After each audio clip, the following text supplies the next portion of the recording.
Vaishali Institute of Medical Sciences video tutorials. I myself Anantalat presenting a topic in pharmacology related to all disciplines of PS Technologies fourth semester.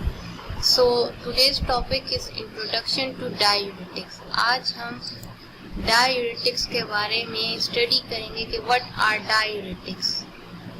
Introduction slide में देखें diuretics. A diuretic is any substance that promotes diuresis, increase production of urine. Diuretics enhance the removal of sodium and water from body through kidneys.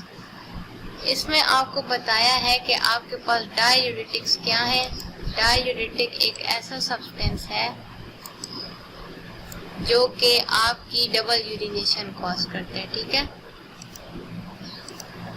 Double urination आपकी urine की production बढ़ा देता है, जिसकी वजह से आपका ब्लड वॉल्यूम रिड्यूस हो जाता है. जब ब्लड वॉल्यूम रिड्यूस होगा तो आपका हाइपरटेंशन रिड्यूस होगा और आपका बीपी नॉर्मल हो जाएगा. डायूरेटिक्स जो है सोडियम और वाटर की रिमूवल किडनीज के थ्रू फैसिलिटेट करवाती हैं. ऐसी ड्रग्स हैं ये जो सोडियम और वाटर को आपकी किडनी से रिमूव करवाती हैं.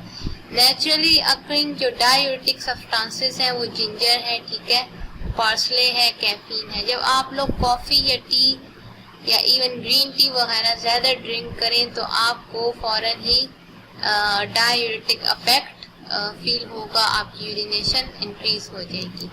Moving towards our next slide, it shows us the anatomical view of your nephron, which is the structural and functional unit of kidney, and how different diuretic agents act on different parts of the nephron. इस diagram में आपको anatomical view बताया है structure and functional component of kidney का, जो कि nephron है, और किस तरह से डिफरेंट जो है टाइप्स के डायूरेटिक एजेंट्स किन किन कंपोनेंट्स किन किन पार्ट्स पर एक्ट करते हैं आपके नेफ्रॉन के, और क्या क्या जो है मैकेनिज्म को पोटेंशिएट करके डायूरेटिक इफेक्ट क्रिएट करवाते हैं.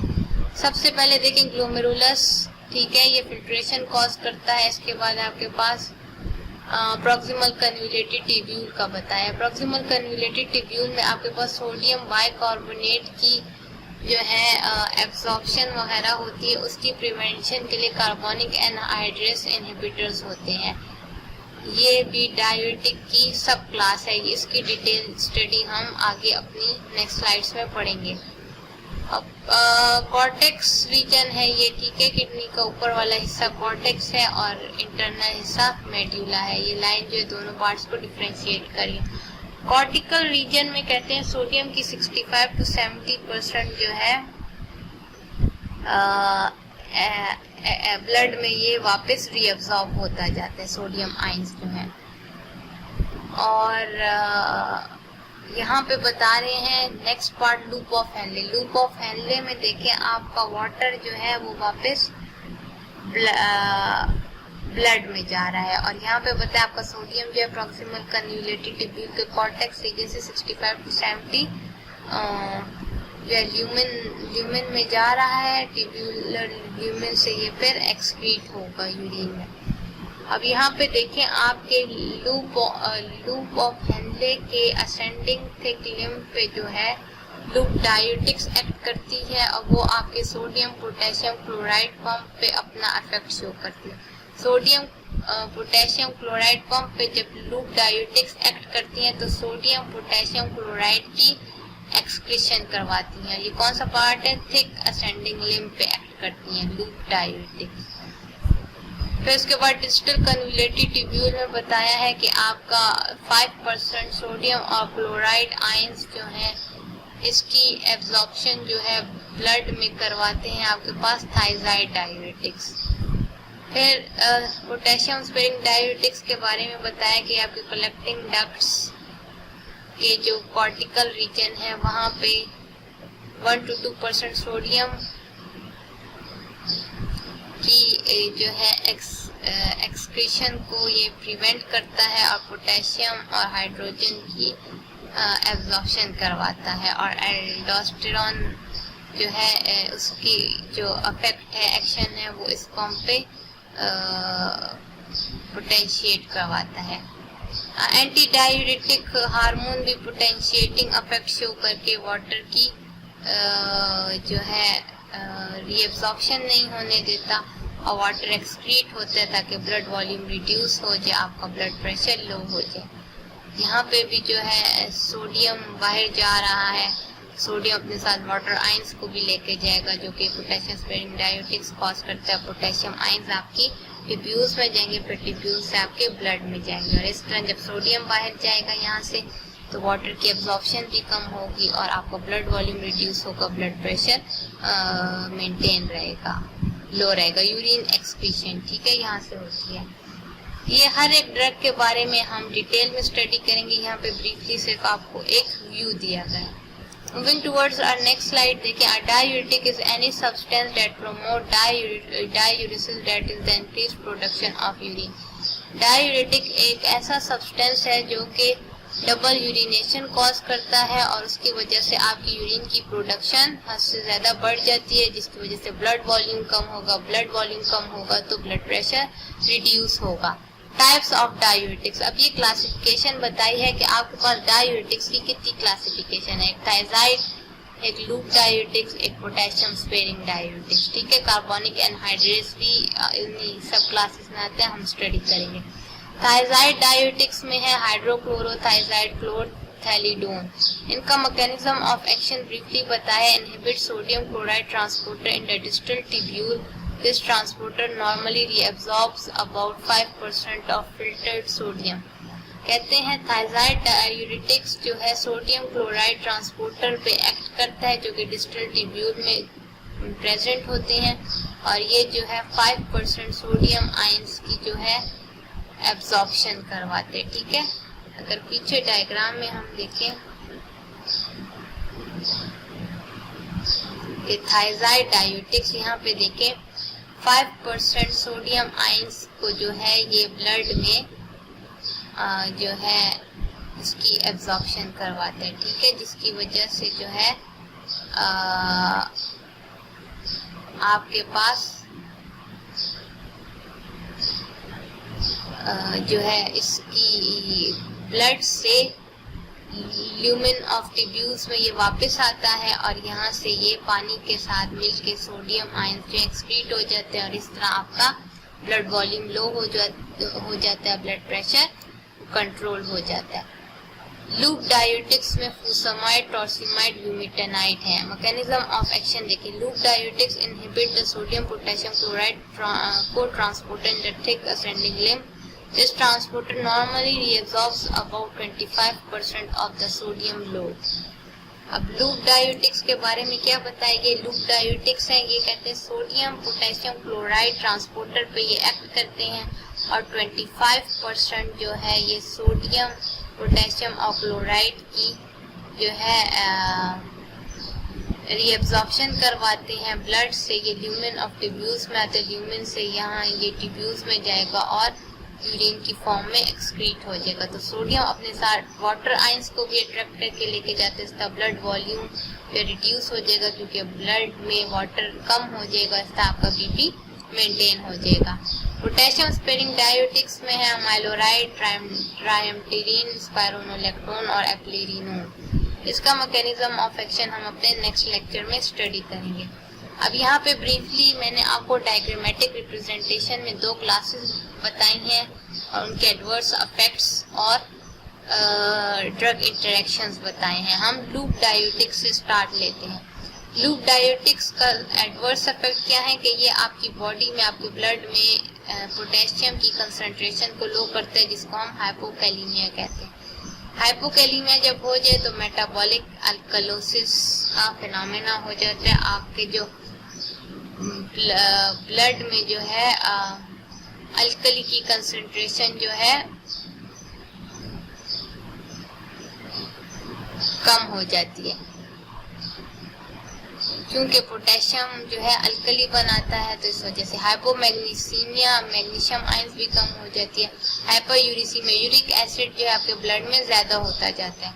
Dehydration, hypovolemia leading to hypotension, जब बाज़ औक़ात बहुत ज़्यादा ये वाटर की एक्सक्रीशन करवाते हैं, क्योंकि यूरिन की प्रोडक्शन ज़्यादा करवाते हैं, तो आपके ब्लड का जो नॉर्मल वॉल्यूम है वो कम हो जाता है, जिसकी वजह से बीपी ड्रॉप होने का, हाइपोटेंशन का खदशा होता है। Dose related hearing loss, ototoxicity. Loop diuretics का ये एमसीक्यूज के हवाले से याद रखें कि डोज में अगर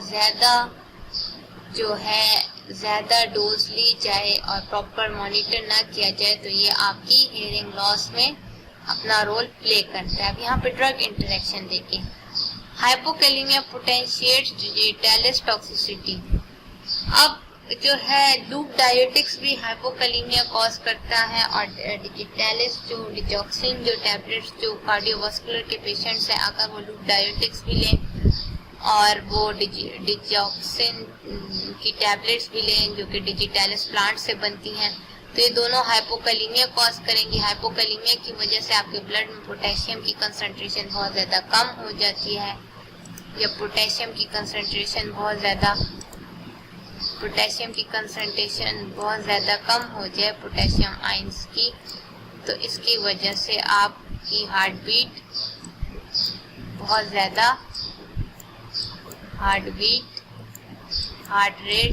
लो हो जाएगा, ठीक है। उसकी वजह से कार्डियक अरेस्ट होता है, ठीक है, कार्डियक अरेस्ट हो सकता है। Non steroidal anti inflammatory drugs reduce diuretic efficacy. अगर हम इसके साथ non steroidal anti inflammatory drugs लें, जैसे एस्प्रिन वगैरह लें, तो वो डायूरेटिक के इफेक्ट को कम कर देगी। कॉर्टिकोस्टेरॉइड जो हाइपोकैलेमिया कॉज करेगी, अमाइनोग्लाइकोसाइड जो वो भी हेयरिंग लॉस करेगी, और ये भी हेयरिंग लॉस तो परमानेंट हेयरिंग लॉस हो जाएगा पेशेंट को। नेफ्रोटॉक्सिसिटी, नेफ्रॉन को डैमेज करती हैं ये ड्रग्स जब इन कॉम्बिनेशन दी जाए, अमाइनोग्लाइकोसाइड्स भी और लूप डायूरेटिक्स भी। थायराइड डायूरेटिक्स के एडवर्स इफेक्ट्स देखें। हाइपोकैलेमिया है, metabolic alkalosis, dehydration, hypovolemia leading to hypotension, hyponatremia. Hyponatremia कहते हैं, हाइपोनेट्रीमिया से मुराद low sodium ions in blood, ठीक है। आपके जो सीरम ब्लड में जो नॉर्मल सोडियम आयंस की कंसंट्रेशन है वो जब लो हो जाए तो उसको हम हाइपोनेट्रीमिया कहते हैं। Hyperglycaemia in diabetes. ग्लूकोज की कंसंट्रेशन डायबिटिक पेशेंट में थायराइड डायूरेटिक्स बढ़ा देते हैं। हाइपर कोलेस्ट्रोलोनीमिया, ठीक है, ये कोलेस्ट्रॉल का लेवल आपके ब्लड में बढ़ा देती है थायराइड डायूरेटिक्स। हाइपर ट्राइग्लाइसरीडीमिया, ट्राइग्लाइसराइड्स की भी कंसंट्रेशन ब्लड में बढ़ा देती है। Increase low density lipoproteins, lipoproteins की कंसंट्रेशन जो है थायराइड डायूरेटिक्स ब्लड में बढ़ा देती है। Hyper uricaemia at low doses. आप जब लो डोज थायराइड डायूरेटिक्स की इस्तेमाल करें तो यूरिक एसिड की कंसंट्रेशन आपके ब्लड में बढ़ा देती है। एजोटीमिया इन रीनल डिजीज पेशेंट्स। एजोटीमिया जो है आप लोग जो है खुद सर्च कर लें एज एन असाइनमेंट के एजोटीमिया किसे कहते हैं। ड्रग इंटरेक्शन में भी ये सारी बातें। हाइपोकैलेमिया जो है digitalis toxicity, non steroidal anti inflammatory drugs reduce diuretic efficacy, ये जो इधर आपको समझाई थी।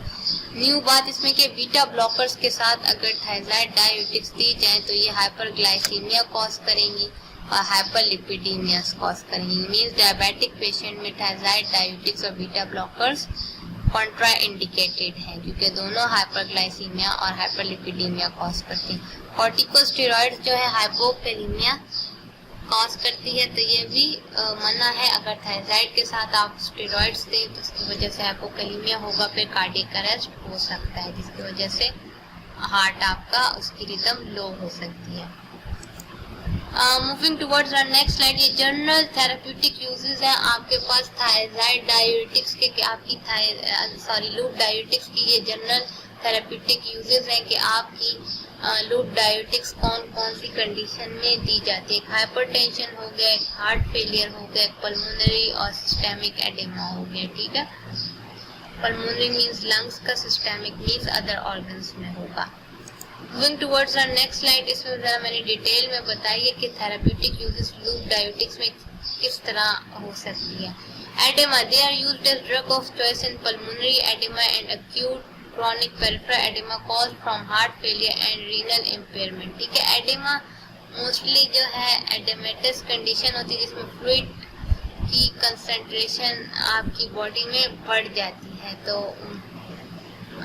ये जो है जब कुछ पेशेंट्स में रीनल इम्पेयरमेंट हो, मतलब उनकी किडनी खराब हो, उनका हार्ट भी सही तरह काम ना करो, तो एडेमेटस कंडीशन में लूप डायोटिक्स देते हैं ताकि वो फ्लूइड को बॉडी से ज़्यादा एक्सक्रीट करे और बॉडी में एडेमा ना, फ्लूइड एक्यूमुलेशन ना हो। हाइपरकैल्सीमिया में देखिए जब आपकी ब्लड में जो कैल्शियम की कंसंट्रेशन बढ़ जाए तो कैल्शियम आयंस की भी एक्सक्रीशन करवाती है यूरिन से। हाइपरकैलीमिया, जब आपके ब्लड में पोटेशियम आयंस बढ़ जाए तो ये पोटेशियम की एक्सक्रीशन करवाती है, इसलिए इन कंडीशन में लूप डायोटिक्स हम देते हैं।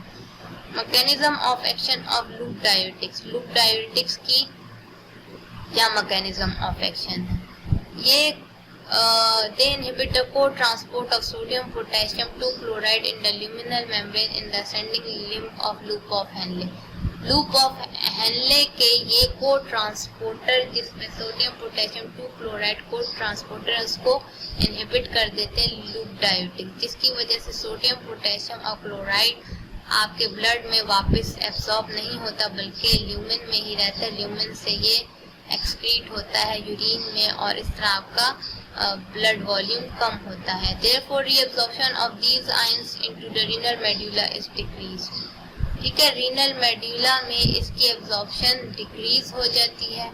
By lowering the potassium osmotic pressure in the medulla, less water is reabsorbed। कहते हैं जब पोटेशियम कंसंट्रेशन जो है कम होगी आपके ल्यूमेन एरिया में रीनल मेडुला के, तो आपका जो वाटर है वो भी जो है ज़्यादा एब्जॉर्ब नहीं होगा, वापस ब्लड में नहीं जाएगा और वो आपके जो है टिब्यूल से, लूप ऑफ हेनले से टिब्यूल्स में जाएगा, वहाँ से जो है ये डायूरिसिस मतलब डबल यूरिनेशन की फॉर्म एक्सक्रीट हो जाएगा। ठीक है, एनसेड्स जो है रीनल प्रोस्टाग्लैंडिन सिंथेसिस को इनहिबिट करती हैं और डायूरेटिक के इफेक्ट को जो है मिनिमाइज करती हैं, जो कि लूप डायोटिक्स शो करते हैं, जो कि ड्रग इंटरेक्शन में पढ़ाया था। एनसेड्स जो है डायूरेटिक्स लूप डायोटिक्स के साथ दें तो उनका असर सही तरीके से नहीं होता, ये वो है drug interaction. Contraindication of loop diuretics. ठीक है, एन्यूरिया जो है उसमें जो है लूप डायोटिक्स बिल्कुल भी नहीं देते। History of hypersensitivity to furosemide, bumetanide, torsemide. ठीक है, जिन पेशेंट्स की एलर्जिक रिस्पॉन्स डेवलप होते हैं फुसामाइड, ब्यूमेटानाइड, टॉर्समाइड के अगेंस्ट, तो उन लोगों को भी हम लूप डायोटिक्स नहीं देते। हिपैटिक कोमा, जिन लोगों का लिवर डैमेज हो उसकी वजह से कोमाटोज हो, उनको भी हम लूप डायोटिक्स नहीं देते क्योंकि लूप डायोटिक्स इलेक्ट्रोलाइट्स और फ्लूइड की एक्सक्रीशन करवाती है, तो उसकी वजह से लिवर और ज़्यादा खराब हो सकता है। Severe states of electrolyte depletion, जो बहुत ज़्यादा कमी हो जाए ब्लड में इलेक्ट्रोलाइट्स की, तब भी हम लूप डायोटिक्स नहीं देते। असाइनमेंट में आपने ये सारी बातें जो टर्मिनोलॉजीज हैं, एन्यूरिया और ये डायग्राम और ये मैकेनिज्म ऑफ एक्शन, ये सारा दोबारा स्टडी करना है। ठीक है, और इसके बाद आपने देखना है कि आपको समझ आए कि नहीं। Thank you for listening dear student. आपकी कोई भी क्वेश्चंस हों आप ज़रूर कमेंट सेक्शन में दें, कोई भी प्रॉब्लम हो वहाँ पे अपने क्वेश्चंस पोस्ट करें।